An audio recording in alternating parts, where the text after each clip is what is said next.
Panginoon, ialis mo po ako sa problemado kong sitwasyon ngayon. Panginoon, salamat sa biyaya mo palagi. Alam po namin na ito ay bago tuwing nagsisimula ang araw namin. At alam po namin na hindi mo kami bibiguin, Lord. Thanks for always being there. Thanks for always being my helping hand. Sa lahat ng oras na kailangan ko ang biyaya mo, Panginoon. Lord, nasa gitna po kami ng isang matinding pagsubok na parang hindi na matatapos. Parang ang lahat ay ginawa ko na. Parang ang lahat ay naisip ko na. Pero wala pa rin pong nangyayari. Panginoon, tulad ng sinabi mo, sa iyo magtiwala, sa iyo maniwala.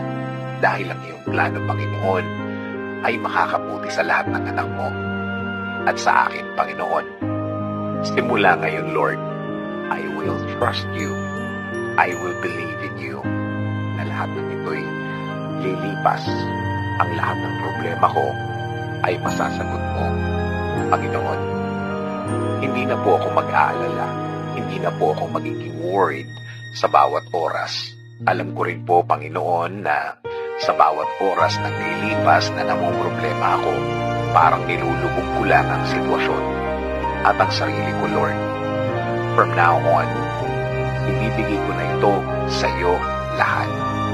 Ibibigay ko na ng buo-buo at magiging buo-buo na din ang pagtitiwala ko po sa inyo.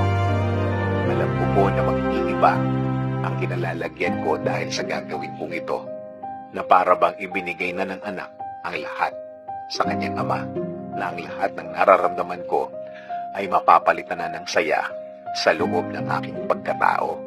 Kaya, Panginoon, buong puso kong ipinapasa sa inyo ang matinding problema ko sa aking buhay ngayon. At Lord, wala po akong ititira na sama ng loob. Akin po itong ipagkakatiwala sa inyo. Panginoon, alam ko po na magugulat ang lahat ng tao sa aking paligid. Alam ko po na mamamangha sila sa gagawin niyo pong pagtulong sa akin. Malalaman po nila na lahat ay posible sa inyo, Panginoon. Tuluyan niyo ng pasukin ang aming mga buhay. Tuluyan niyo na po kami mahalin at alagaan sa araw na ito at sa mga araw na darating, Panginoon. Alagaan niyo rin po ang aming mga pamilya, Lord. Ilayo niyo po kami sa lahat ng masama at sa lahat ng uri ng sakit.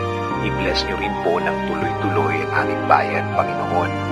Tuluyan niyo po itong pagalingin at ilayo sa mga problema. This is our prayer. In Jesus' name,